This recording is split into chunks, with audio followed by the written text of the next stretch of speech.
alas 5 tuwing linggo ng hapon. Kayo po ay malugod na inanyayahan kapagkat ito po ay nasa Himpapawid sa pamagitan po ng ating radyo natin 101.3 Odyungan at kayo po ay malugod na inaanyayahan. Kaya nawa, kayo po ay nasa mabuting lagayan na patuloy kayong aming inanyayahan sa tuwing araw po ng linggo, alas 4 hanggang alas 5 ng hapon, dito po sa himpilan ng 101.3 radyo natin. Isa pong mapagpalang hapon sa inyong lahat mga minamahal po naming mga kaibigan, minamahal po naming mga kapatid. Sa pangalan po ng Pangulo Seventh-day Adventist Church, ito po ang programang Ligay ng Buhay Ministry. At nakikinig po kayo sa himpilan ng 101.3 radyo natin Odyungan. Bago po tayo tumungo sa pagbukas ng ating pong programa sa pamagitan ng panalangin, ating pong maririnig ang ating pong theme song na isang awitin papuri sa Panginoon.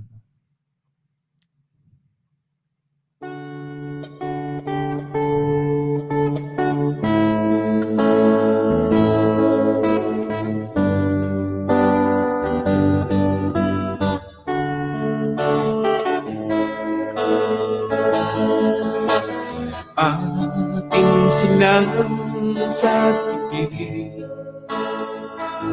mga kababayan natin, upang sila'y makabangon sa sakunang dumating.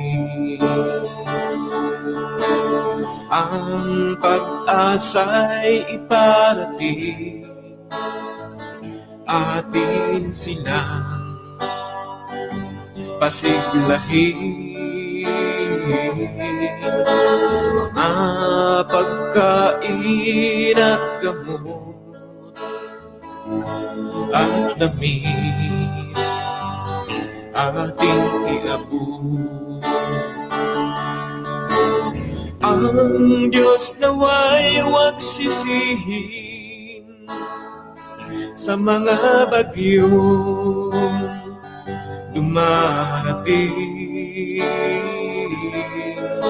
pagkat siya lamang ang may hawak sa buhay at kaligtasan natin. Atin silang sagipin, mga kababayan natin, upang sila'y makabangon sa sakunang dumating. Sa paglubog ng araw, may bukas pang darating.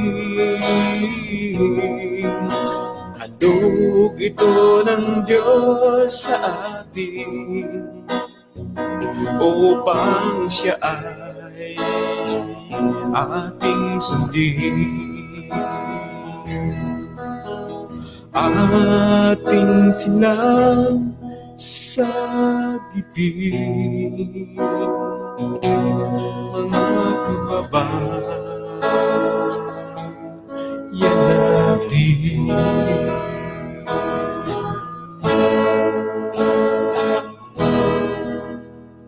Tayo po'y manalangin. Ama naming banal, makapangyarihan sa lahat, sa hapong pong ito, muli po, sasahimpapawid ang programang Ligay ng Buhay Ministry. Samantala, ang aming pong mga kaibigan ay nasa lang kanya-kanyang tahanan.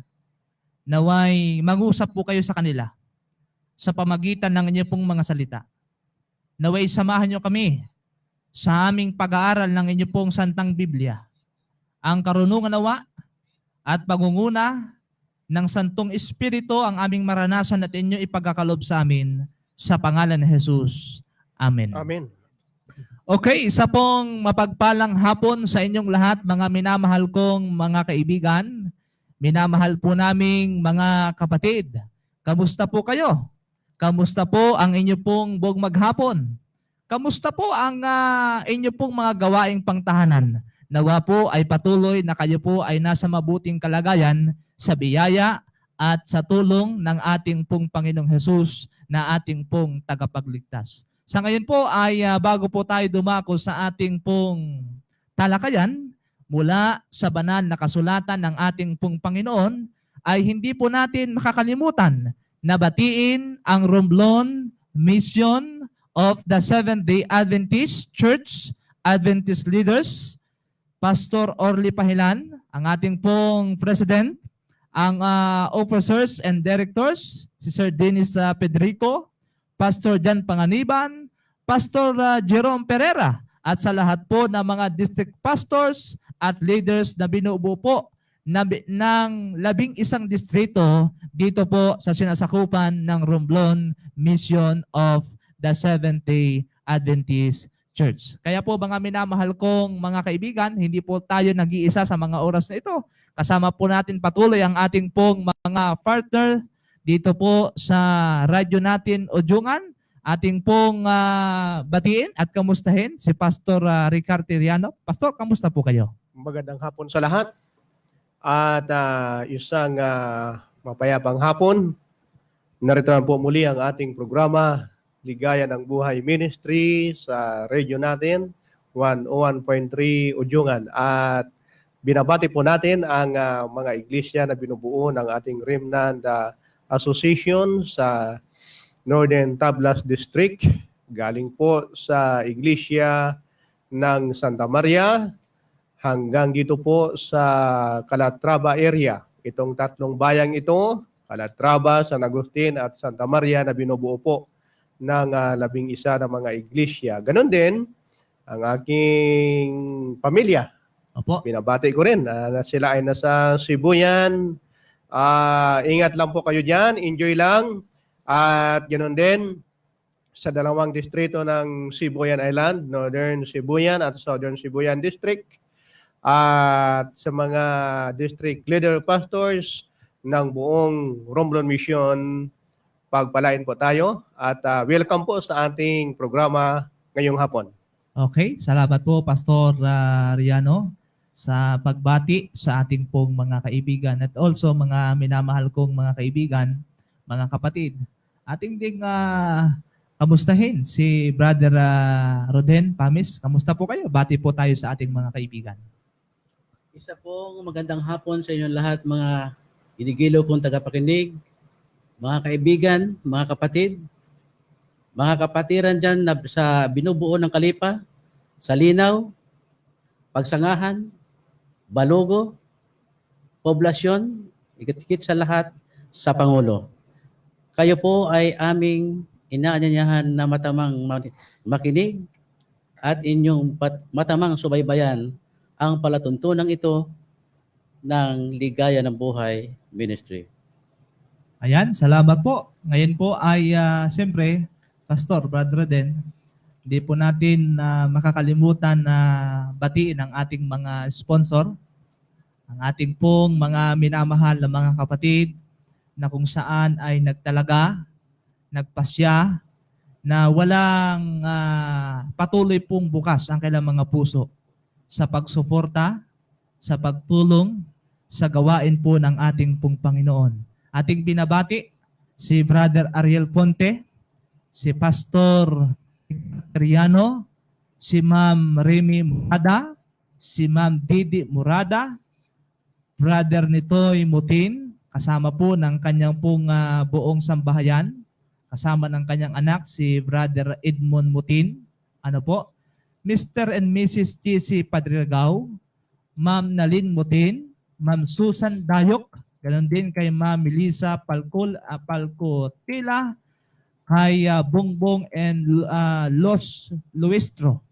Ganon din po kay Willie and Sally Molina. Salamat po ng marami sa inyo mga kapatid na patuloy po na sa inyo pong pagsuporta sa pamagitan ng financial ay kung hindi po, dahil po sa inyo, ay patuloy pong tayo ay nakakapaglingkod sa pamagitan po ng radio ministry. So sa oras na ito, mga minamahal kong mga kaibigan, ating ding binabati, Pastor, Brother Reden, ang ating mga kapatid dyan po sa Barangay Salingsing. Sila po ngayon ay nakikinig marahil sa ating pong programa at naaabot po ang ating pong palutuntunan dito po sa 101.3 radyo natin, Udyungan. Salamat po ng marami sa inyong pong pakikinig dyan sa sambahayan ni Brother Bongbong Buntesa. Ano ho? Nawa po ay patuloy na kayo ay pagpalain ng ating Panginoon sa iba't ibang kaparaanan. So sa hapong ito, mga minamahal kong mga kaibigan, ay ating pong pinasasalamatan ang Diyos sa pribilehiyo na Kanyang ipinagkaloob sa atin upang tayo po ay muling sama-samang ating pag-aralan ang salita ng ating Panginoong Hesus sa kabila ng ating kapaguran sa buong maghapon, sa kabila po ng ating pong mga gawain, ay ito muli ang programang Ligaya ng Buhay Ministry sa loob po ng isang oras ay muli ay sama-sama tayo sa pag-aaral ng salita po ng ating pong Panginoon. Na ngayon pong hapon, mga minamahal kong mga kaibigan, ang ating pong pag-aaralan ay ito po ay pinamagatang pananampalataya. Ano ito? Yan. Sa pamagat pa lang, Pastor, katanungan na. Ay magandang pag-usapan ito. Oho. At alam po natin na halos lahat naman tayo ay may tinatawag na mga pananampalataya. Pero andon pa rin ang katanungang, ano ito? Ayan. Opo. So, lahat ay pamilyar tayo dito sa salitang pananampalataya. Pero mas mabuti na alamin po natin ang ano ba talaga yung pananampalataya. Ano ho? Paano natin makikilala ang Diyos, katulad din kung paano makikilala natin ang sinuman, upang makilala ang sinuman ay merong tatlong mahalagang bagay ang kailangan po natin dapat gawin. Una, kausapin sila. Pangalawa, kilalanin o pakinggan sila. At ikatlo, mamasyal na magkasama sila. Ito ang mga sangkap na komunikasyon. Kaya ang tanong ay nagpapatuloy ng katanungan ay paano natin malaman na merong ba talagang Diyos na dapat nating sampalatayanan? Ay naroon pa rin yung bahagi sa pagkikipagkomunikasyon, yung tinatawag na pagkikipag-ugnayan. Opo. Katulad sa binanggit mo na tatlong mahalagang mga bagay na ito ay yung isang napakalapit na pagkikipag-ugnayan ay dapat na maganap.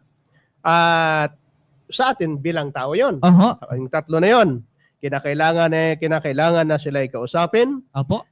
At yung tayo'y napapakinggan o pakinggan natin kung ano ang pinag-uusapan at ganun din ay makasama natin siya mismo. Opo. Pero kung sa Panginoon naman ay ito ba'y merong pagkakaiba? Kaya po naroon pa rin ang katanungan, paano natin malaman na ang Panginoon ay naroon? Opo. Yan. So, nananatili yung katanungan Oho. na siyempre, bago ka magkaroon ng pananampalataya, dapat kilala mo. At may magandang bahagi rito. Oho. Kasi pinag-uusapan natin yung pananampalataya. Oho. At ang sabi nga, maraming mga bagay na hindi natin nakikita ang Oho. nagbibigay ng malaking kapakinamagan. Opo. Ay marami pala, no? At nakita, kalimbawa, katulad sa elektrisidad, nakikita ba natin yung daloy ng kuryente na yan? Oho. Nakikita ba natin ang hangin? Opo. At hindi natin nakikita ang misteryosong bagay na tinatawag na buhay, ngunit ito ay nakikita natin, yung tinatawag na resulta. May Opo. tinatawag sa prinsipyo sa English na cause and effect. Oho. Yan po. At bagamat hindi natin nakikita ang Diyos o naririnig ang kanyang tinig sa pamagitan ng ating mga kagamitan, Atin pa rin nakikita ang paggawa ng kanyang kapangyarihan Oho. sa pamagitan ng pamaraan ng kanyang pagkikipag-ugnay na ibinibigay sa atin. Opo. Ating makikita siya o atin siyang makikilala. Matututo tayong magtiwala sa kanya kung lubusan nating nakikilala siya. Ayan. Napakaganda, no? Opo. So dito, Pastor, Brother Eden, merong palang mga bagay na hindi tayo nakikita pero pinaniniwalaan natin. Ayan. Kaya nga pinag-usapan ng Oo. pananampalataya eh. Ayan. Oho, katulad ng binabanggit na kanina, katulad ng hangin. Yan. Na hindi natin nakikita pero nararamdaman natin na merong Oho. hangin. At ang epekto ay hayag. Abay, parang mahirap paniwala. Abay, parang mahirap ito, no? Hindi natin nakikita, pero ating pinaniniwalaan. Pero ngayon pong hapon, mga minamahal kong mga kaibigan, ating pong tanungin ang banal na kasulatan po ng ating pong Panginoon. Ano ba talaga itong pananampalatayang ito? Pero ang bagong lahat, siyempre, magbubukas ang ating pag-aaral sa isang katanungan na gaano kahalaga na maranasan ang pananampalataya. Opo. At meron tayong nakatala diyan sa Opo, Biblia. opo. Babasahin po natin, ha? Sige po. Ang Hebreo, Oho, ang Kapitulo 11, ang talata ay 6. opo. Ganito po ang pagpapahayag. At kung walang pananampalataya, ay hindi maaaring maging kalugod-lugod sa Kanya, Opo. sapagkat ang lumalapit sa Diyos ay dapat sumampalatayang may Diyos Oho. at siya ang tagapagbigay ganti sa mga sa Kanya'y nagsisihanap. Ayan. So dito, Pastor, binabanggit po sa talata na inyong nabasa, napakahalaga pala na dapat nating maranasan na tayo sumampalataya sa Diyos. Opo. Napakahalaga. Oho. At meron pang susug na isang talata muli. Opo. Dito po sa Kapitulo 10, Mhm. ang talata ay 39 at ganito ang pagpapahayag. Ngunit tayo'y hindi doon sa mga nagsisibalik sa kapahamakan, kundi doon sa mga may pananampalataya sa ikaliligtas ng kaluluwa. May bahagi na rito yung tinatawag na kaligtasan ng kaluluwa. Opo. Pero nagapasimula pa lang tayo. Oho. Oho, pero nabanggit na sa pananampalataya ay mayroong kaligtasan ang Ayan. kaluluwa. So malinaw, Pastor, sa mga talata na ating pong nabasa, Brother Eden, napakalinaw na talagang kinakailangan na tayo ay magkaroon ng pananampalataya. Sapagkat dito po ay binabanggit doon sa ating binasa na talata kanina, doon sa aklat ng Hebreo 11 ang talata ay 6 at saka Hebreo 10 ang talata po ay 38, na binabanggit doon sa Hebreo 11 ang talata ay 6, hindi tayo magiging kalugod-lugod sa Diyos. Oh. Kaya dito ay malinaw, Pastor, Brother Eden, na para tayo ay maging kalugod-lugod sa Diyos, sa ibang salita ay para tayong maging kaaya-aya sa Panginoon, ay kinakailangan tayong magkaroon ng pananampalataya sa Panginoon. Bakit kaya tuwira na sinabi ng Biblia na tayo ay hindi kalugod-lugod sa Diyos? Ito marahil ay dahilan sa ating likas na tayo ay makasalanan. Opo. Makasalanan Oho. tayo. At dito po, binabanggit dun sa ating pong binasa na talata, ang lumalapit sa Diyos, kinakailangan sumasampalataya. Opo. Isang ka nakakita, nalalangin ka. Nalalangin ka sa Diyos. Hindi ka naman naniniwalang may Diyos. Aba, ay parang kakaiba lang. Mahirap yun. Parang mahirap naman yan. Parang ganito, may sakit ka, pupunta ka ng hospital, hindi ka naman naniniwalang pagagaling ka ng doktor. Aba, di wag ka nang pupunta. At mamaya-maya, Oho. ating pag-uusapan yan kasi meron palang dalawang pakahulugan. Opo. Yung tinatawag na paniniwala sa pananampalataya. Ayan. Opo. So, merong dalawang Oo. uri Opo. ng pananampalataya. So una, mga minamahal kong mga kaibigan, napakahalaga na ating pong maranasan na tayo ay sumampalataya sa ating Panginoon upang tayo po ay maging kalugod-lugod o karapat-dapat sa kanyang harapan. Kaya dito, marahil po itatanong din natin, anong bagay ang maaring hindi maunawaan tungkol sa pananampalataya, Brother Eden? Marami nagsasabi, Opo. kung ating tatanungin ang mga tao, marami ang nagsasabi na sila'y nananampalataya. Oho. Ngunit ang kanilang ginagawa ay taliwas naman doon sa kanilang sinasabing sila'y nananampalataya. Oho. At ayon doon sa mga talatang binasa kanina, Opo. tayo'y hindi makakapagbigay lugod sa ating Panginoon kung hindi tayo mananampalataya at hindi tayo lalapit sa ating Panginoon. Yun. Paano yun? Dahil sa kanilang pagkasabi na ang karamihang tao, pagka tinanong mo, sila'y may pananampalataya. Ayan. Mayroong sinasabi si San Lucas Opo. sa kanyang sulat Oho. dito po sa Kapitulo 17, Opo. versikulo 5 at 6. Ito po ang pagkapahayag. At sinabi ng mga apostol sa Panginoon, Opo. dagdagan mo ang pananampalataya namin. Ayan. At sinabi ng Panginoon, Opo. kung magkaroon kayo ng pananampalataya na kasing laki ng isang butil ng binhi ng mustasa, Ayan. sasabihin ninyo sa puno ng sikumurong ito, mabunot ka Opo. at matanim ka sa dagat at kayo'y tatalimahin.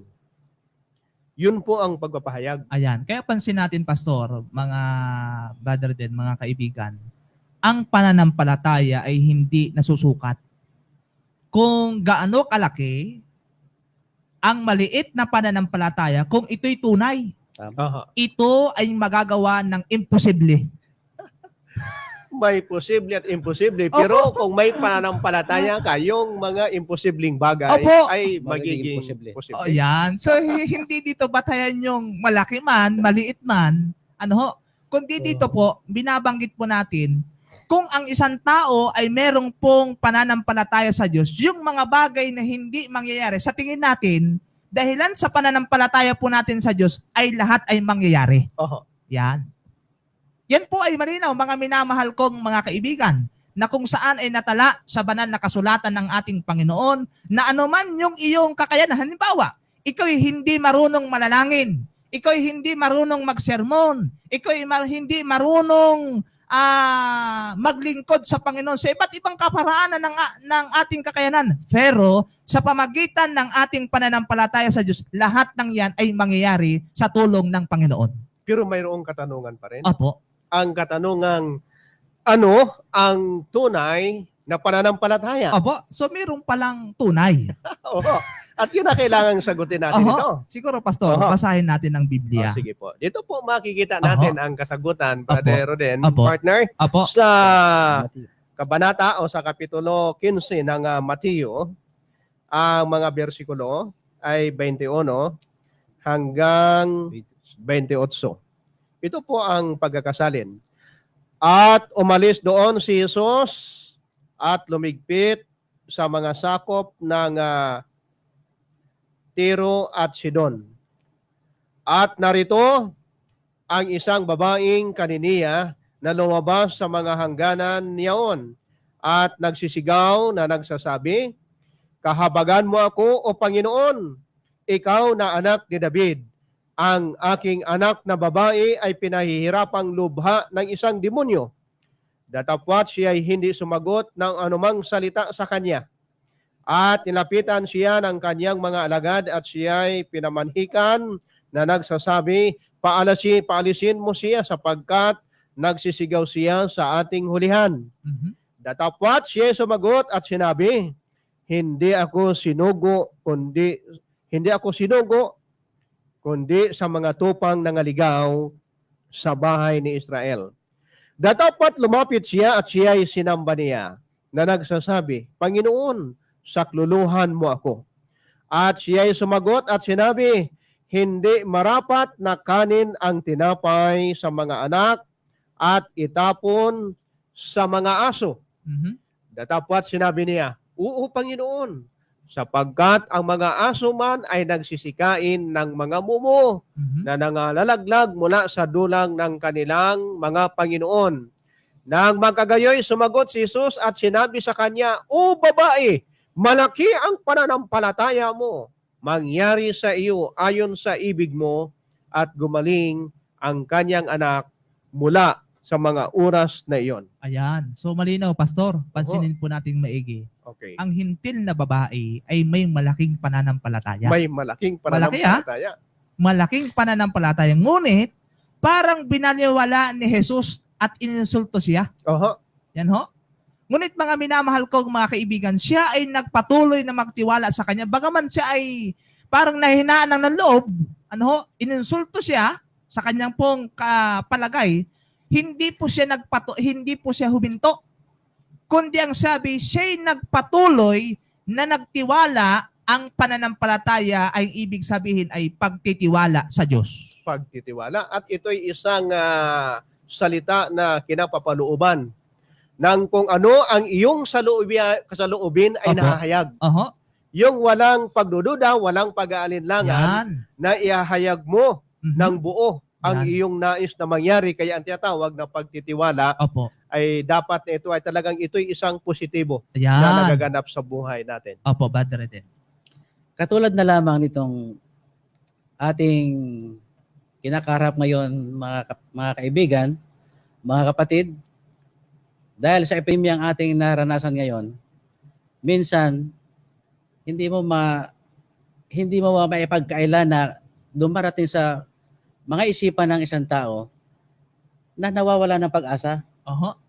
Subalit, ayon sa mga talatang nabanggit at binasa ni Pastor, ito'y nagpapatunay na lamang sa atin na anuman ang mga nangyayari sa ating kapaligiran ngayon at kung tayo'y tapat sa ating Panginoon, hindi mababago ng mga pangyayaring ito. Anuman yung ating mga relasyon sa ating Panginoon. Ayan. So malinaw, mga minamahal kong mga kaibigan, sa banal na kasulatan ng Panginoon, na kung tayo po ay merong tunay na pananampalataya sa Diyos, totoo na pananampalataya o paniniwala sa Diyos, yung mga bagay na sa tingin natin ay hindi mangyayari, pero meron kang tunay na pananampalataya sa Panginoon, ay gagawin mo yon sapagkat ikaw ay merong pagtitiwala sa Panginoon na ito ay maisa sa katuparan. Katulad po ng ating programang Ligay ng Buhay Ministry. Opo. At pupwede nating tukuyin ngayon, Oho. partner, Opo. Brother Rodin, Opo. yung ano bang pagkakaiba ng paniniwala sa pananampalataya. Yan. So, Oho. ibig sabihin, Pastor, yung pananampalataya at paniniwala ay magkaiba? Merong kwento yun, di ba? Oho. Ilahad mo nga kung yung Opo. kwento para doon sa naniniwala sa pananampalataya. Opo.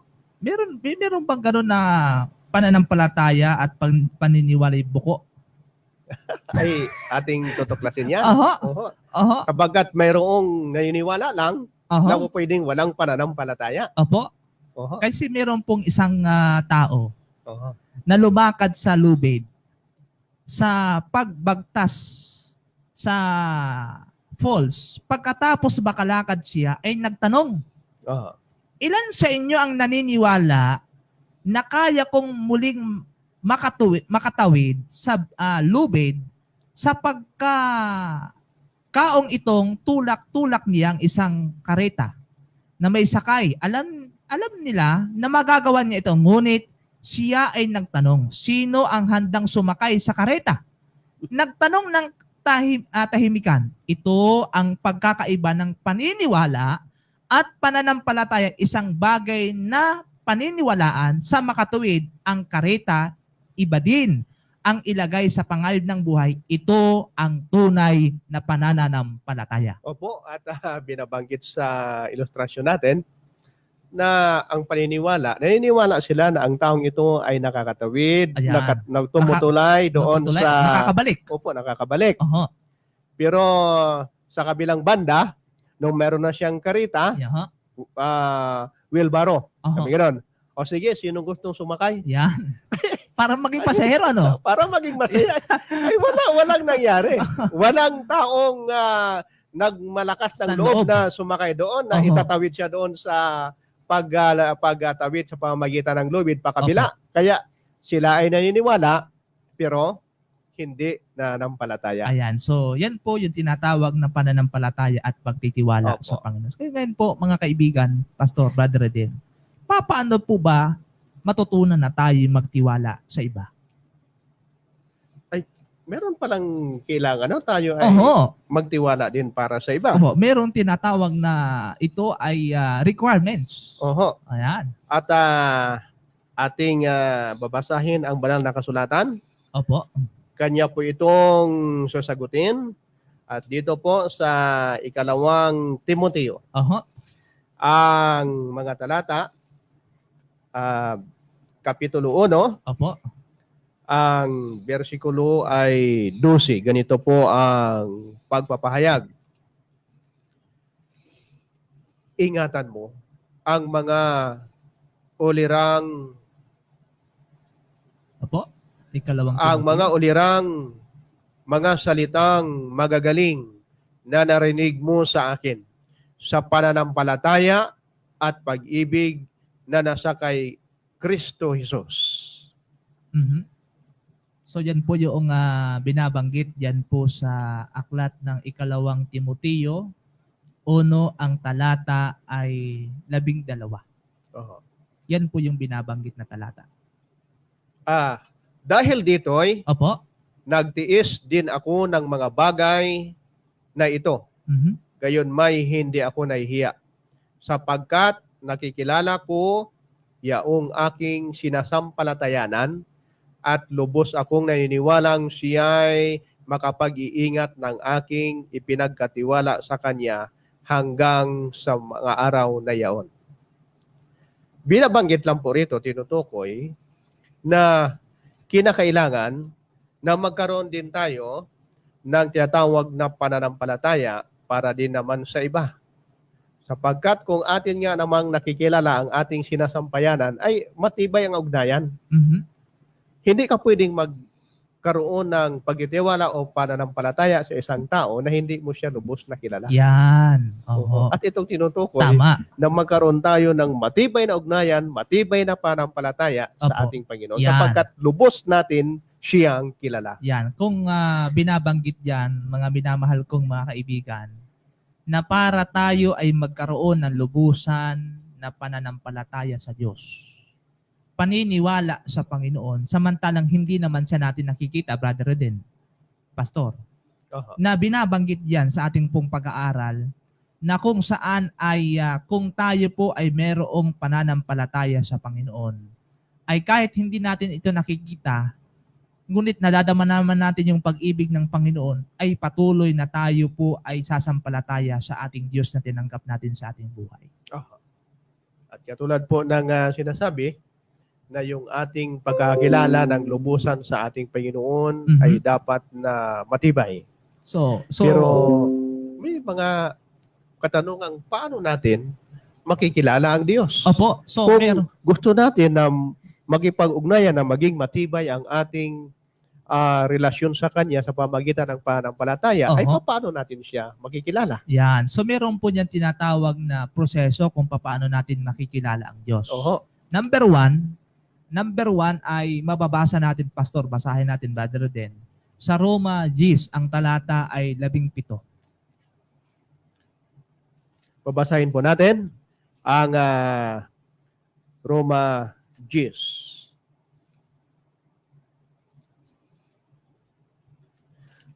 Ang talata ay 17. Mhm. Roma 10:17. Ito po ang pagkakasabi. Kaya nga, ang paniniwalay nanggagaling sa pakikinig Aha. at ang pakikinig ay sa pamamagitan ng salita ni Kristo. Yun. So Pakikinig. una, Pastor, para makilala ang Diyos, pakikinig sa salita ng Panginoon. Makinig tayo. Oho. Sapagkat kung hindi tayo makikinig sa salita ng Panginoon, paano natin makikilala si Kristo? Kaya kaibigan, para makilala natin si Kristo at magkaroon tayo na ng pananampalataya kay Kristo sa pamagitan po ng programang Ligaya ng Buhay, na iyong pakikinig ay makikilala mo ang Panginoon. Pangalawa, meron pa, Pastor. Oho. Pangalawa ay mababasa natin sa aklat ng Efeso 4 ang talata 6. Okay. Pilipos partner. Opo, Pilipos po. Ito po ang pagkapahayag ng mga sulat ni San Pablo sa mga taga Filipos 4, versikulo 6. Huwag kayong mga balisa sa anumang bagay, Mhm. kundi sa lahat ng mga bagay sa pamagitan ng panalangin at daing na may pagkapasalamat ay ipakilala ninyo ang inyong mga kahilingan. Ayan. So, pangalawa po, para po natin makilala si Kristo, si Jesus sa ating buhay, yung tinatawag na pakikipag-usap. At ang pagkikipag-usap, Brother Reden, partner, Apo. ay sa pamagitan ng ating panalangin. Ano Yan. ba sabi mo rito, Brother Reden? Apo. Pagkikipag-usap o panalangin. Yan dapat, Pastor, na kapag tayo ay palagi ang nakikipag-usap sa ating Panginoon at ito'y ating idinadaan sa panalangin, lagi nating mararamdaman ang kanyang presensya sa ating mga sarili. Mhm. Sapagkat sa bawat oras, sa bawat araw na dumaraan sa ating mga buhay, kailangan nating maging kapiling ang ating Panginoon. Opo. Maging kasama natin sa lahat ng bagay, sa lahat ng oras, upang ang ating pakipag-ugnay sa Kanya o ang ating mga relasyon ay maging kalugod-lugod sa Kanya. Oho. So, yun po yung binabanggit, mga minamahal kong mga kaibigan, na ang pangalawang paraan para po natin makilala ang Panginoon. Tayo po yung makipag-usap sa Diyos sa pamagitan ng ng panalangin. Sa Aha. pamagitan ng pag-aaral din ng salita ng Panginoon. Opo. Opo. So, hindi lang po yun. Pangatlo, para makilala natin ang Diyos, mababasa po natin sa aklat ng Mateo 11, ang talata po ay 29. Pasanin ninyo Oho. ang aking pamatok Opo. at mag-aral kayo sa akin, sapagkat ako'y maamo at mapagpakumbabang puso. At masusumpungan ninyo ang kapahingahan ng inyong mga kaluluwa. Yan. Ano pong pangatlo? Ang pangatlo ay paggawa kasama si Kristo. Paggawa kasama si Kristo. Opo. Ay, napakaganda nga bahagi ito. So, Pastor, Maliban sa pakikinig, pakikipag-usap, Aha. ay meron tayong paggawa na kasama siya. yan, tinatawag. Kasi kung Opo. makikinig ka, makikipag-usap ka sa Panginoon, kung ano yung iyong napapakinggan, ano yung iyong napag-aaralan, ano yung iyong pinakikipag-usap mo sa Panginoon, gagawa ka kasama ang Diyos at ito ay iyong isa sa buhay. Kaya, Yan po yung Kompleto binabag. yan. Kompleto po ha? Oho. Kompleto. Ngunit ngayon mga minamahal kong mga kaibigan, ano po ba, ano ang pananampalataya? Ang pananampalataya po ba'y pinagsisikapan? pinagsisikapan, ha? Oho. Aba, Ito po ba'y pinagsisikapan ng ating para tayo ay magkaroon? Kinakailangan ba natin magsakripisyo? Kinakailangan ba natin maghirap para tayo ay magkaroon ng pananampalataya sa Diyos? o sige po.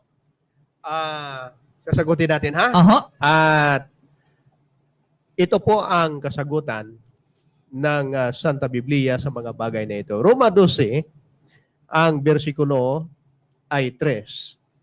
Sapagkat sinasabi ko sa pamagitan ng biyaya na nasa akin ay ibinigay sa bawat tao sa inyo na huwag mag-isip ang sa kanyang sarili ng totoong matayog kaysa narapat niyang isipin, kundi mag-isip na may kahinahunan ayon sa kasukatan ng pananampalataya na ibinahagi ng Diyos sa bawat isa. Ayan.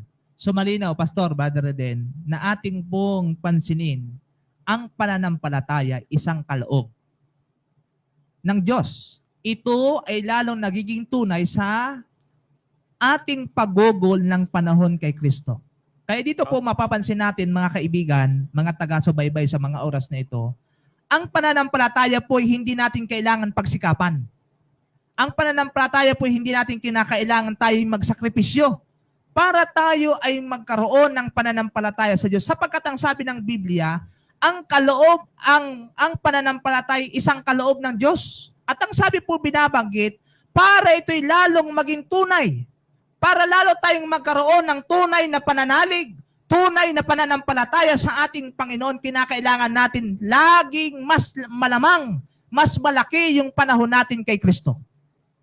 At hindi ito kinakailangan na ito ay ating pinaghihirapan. Opo. Yung gagawa tayo ng mga bagay na mahayag na ito ay para sa pananampalataya. Oho. Kita na ako ay talagang kaya-aya sa Panginoon, hindi pala ganon. Yan. Kundi ito ay kaloob na. Yan. Kaloob Ibinibigay ng na. Panginoon. Kaloob Ibinibigay ng ng Panginoon. Diyos.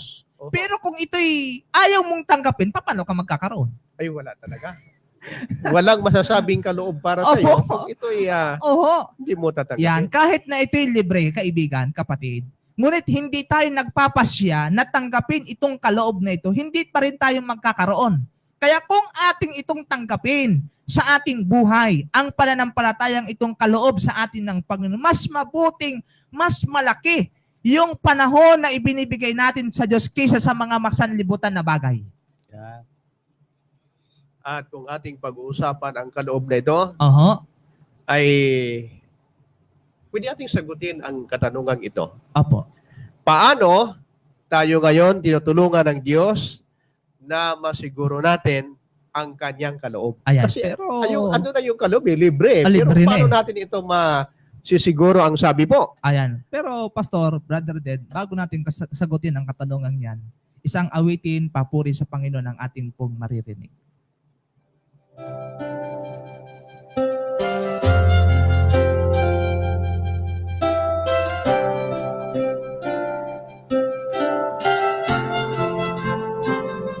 Sa panahon na ikaw ay may suliranin, nalulungkot at nadarama ang luha sa mga mata, nag-iisa at nag-iisip, malayo ang tingin, nagtatanong bakit ganito ang buhay sa mundo. Sumampalataya na mayroon kang pag-asa. Batid mo ba ang Diyos sa kapangyarihan niya? Kung ang ibon at liryo sa parang ay puno ng kapayapaan, tayo para na sa piling niya ay higit na mahalaga. Kapag ikaw ay nasa mga pagsubok, umasa ka at magtiwala, ang Diyos lamang ang kanlungan, nag-aaliw, nagliligtas, sa problema'y lulutas, sa anumang kahirapan, matibay na sandigan. Sumampalataya na mayroon kang pag-asa.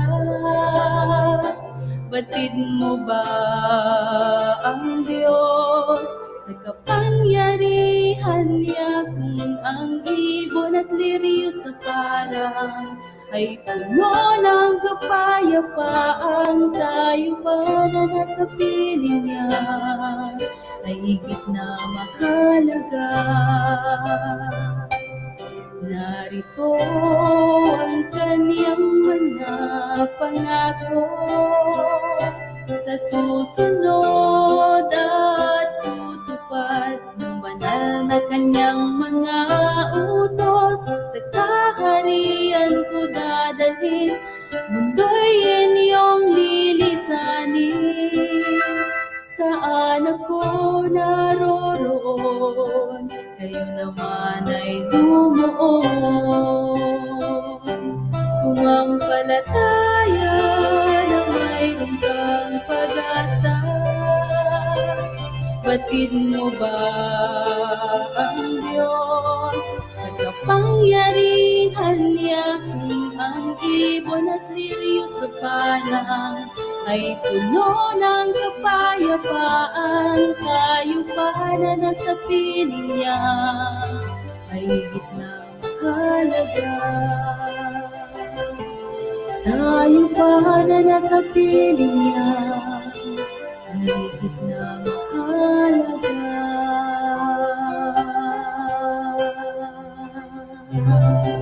Okay, muli pong bumabalik ang programang Ligay ng Buhay Ministry dito po sa himpilan ng 101.3 radyo natin, at patuloy po tayo sa ating pong talakayan, Pastor.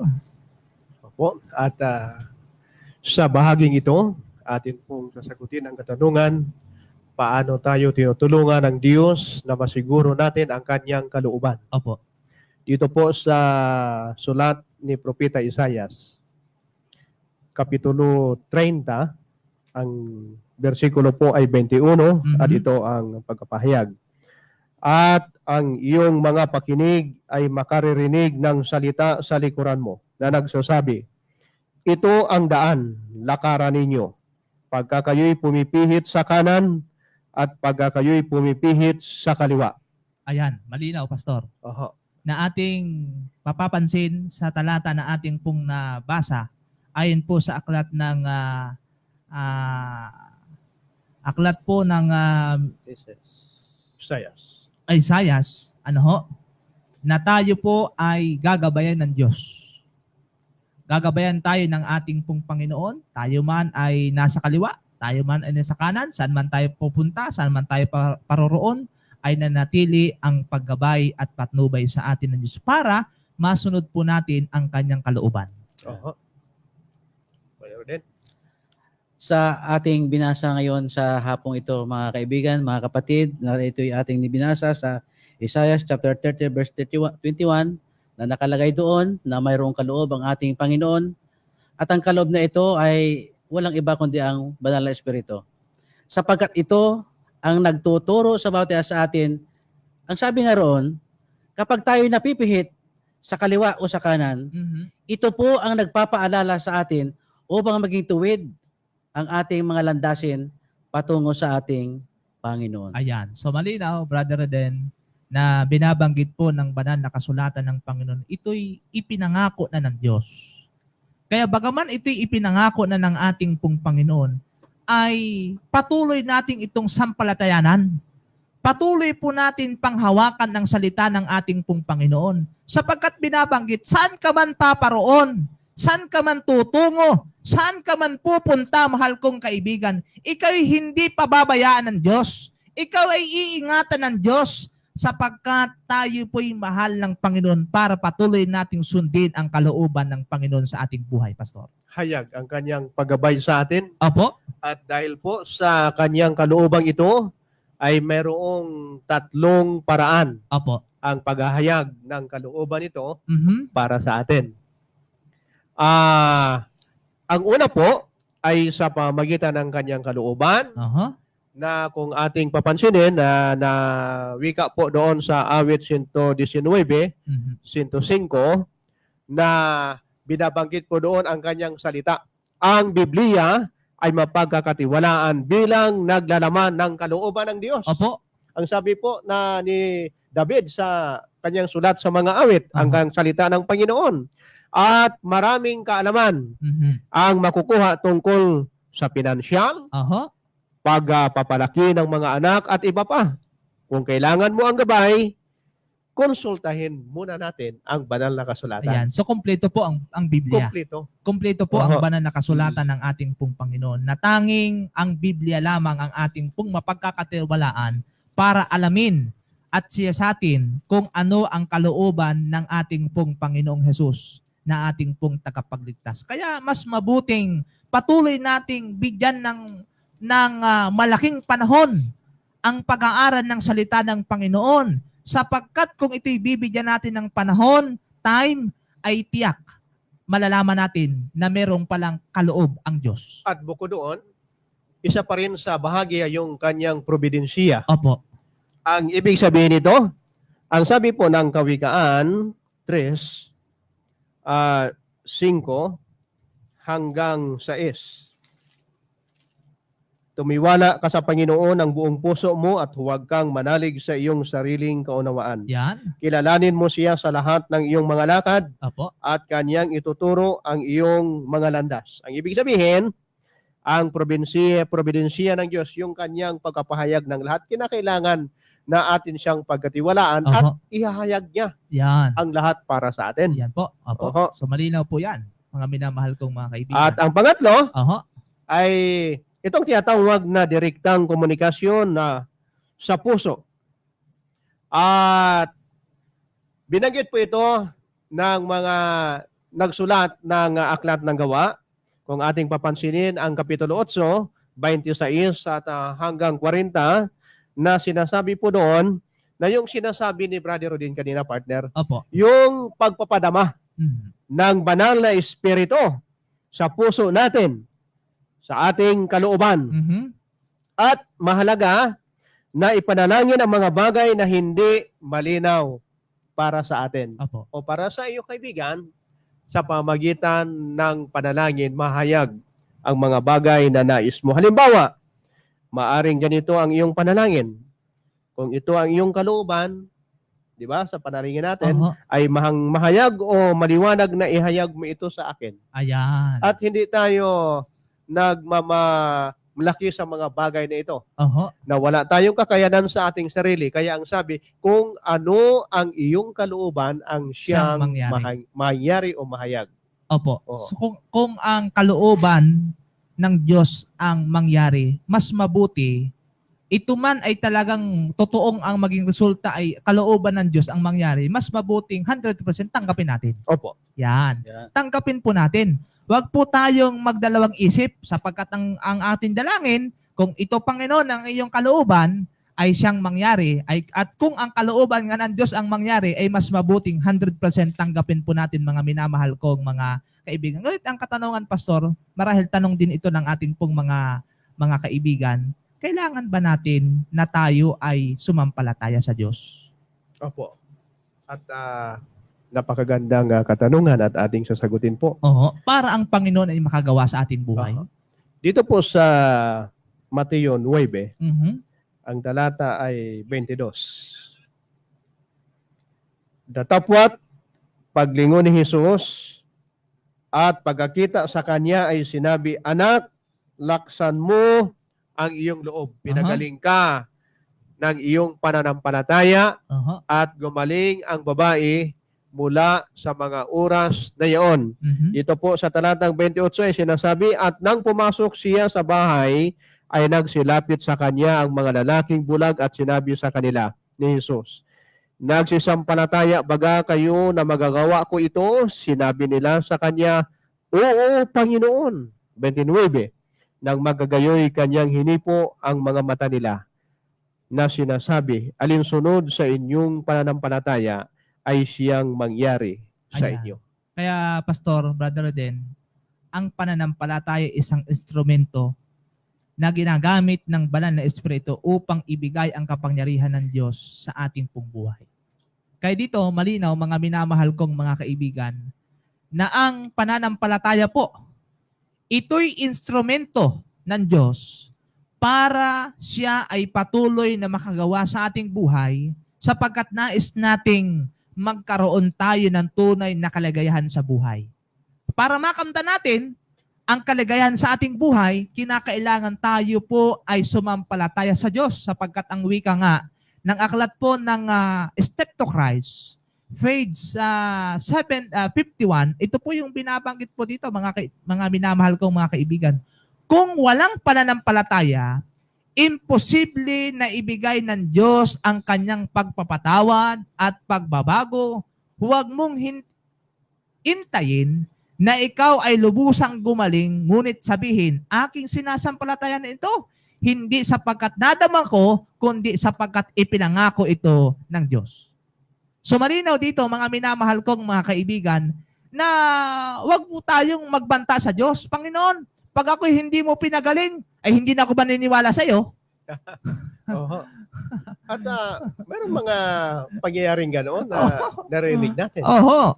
Nagiging karanasan ng ating mga kaibigan na kapag walang magandang nangyari sa kanila, ay sinisisi pa ang ating Panginoon. Ayan. Oho. Nawawala ang tinatawag pananampalataya. Opo. Ibig sabihin, naniniwala lang sila, walang pananampalataya. Ayan. Oho. Brother din? Alam nyo, Pastor, Brother Jomer, para sa ating mga tagapakinig, kailangan po nating papasukin muna ang ating Panginoon sa ating mga buhay. Amen. Paano po ba makagagawa ang ating Panginoon para sa atin kung wala ang ating Panginoon sa ating mga buhay? Ayan. So, ibig sabihin, kailangan muna nating papasukin ang ating Panginoon sa ating mga buhay upang makagawa ang ating Panginoon sa tuwirang landasin na para sa ating ikabubuhay. Ayan.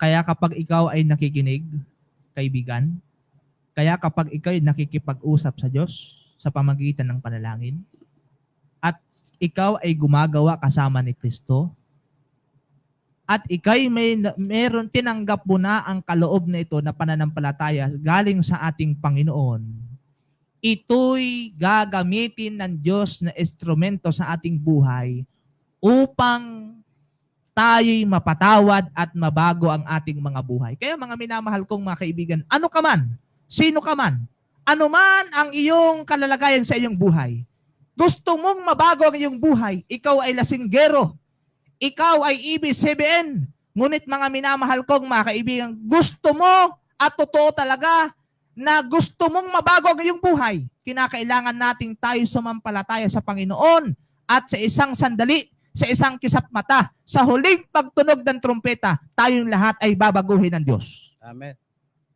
At mahal na mga kaibigan, hindi po natin pinagsisikapan ang pananampalataya at katuwiran sapagkat ito ay dumarating bilang bunga ng ating pagkakilala sa Diyos.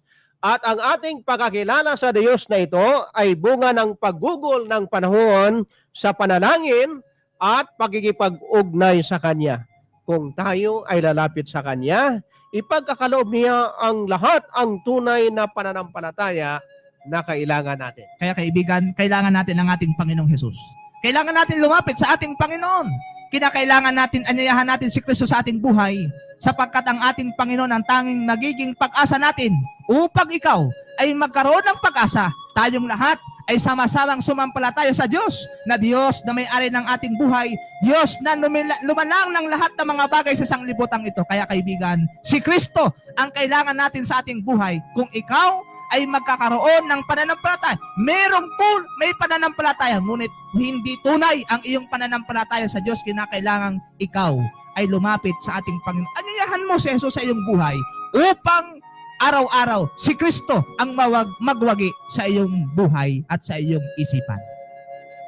Kaya mga minamahal na mga kaibigan, wala na po tayong panahon upang tayo ay magpatuloy sa ating talakayan. Ngunit magtatapos tayo sa pamagitan ng panalangin sa pangunan ni Pastor Roden, ni Brother Roden Pamis. Tayo po ay manalangin, dakila at pagpapala naming Ama Diyos na makapangyarihan ka sa lahat. Marami pong salamat sa mga sandaling ito sapagkat sa muli kami po ay nakapaglahad ng iyong mga salita sa pamamagitan ng himpilang ito. O Diyos, ang aming hiling ay patuloy mong buksan ang mga puso at isipan ng aming mga tagapakinig upang hindi masayang ang iyong mga salita. Ito po ang aming hiling at dalangin sa pangalan ni Jesus. Amen. Muli po, mga minamahal ko mga kaibigan, ako po ang inyong kapatid at kaibigan kay Kristo, Brother Jomer Taihon,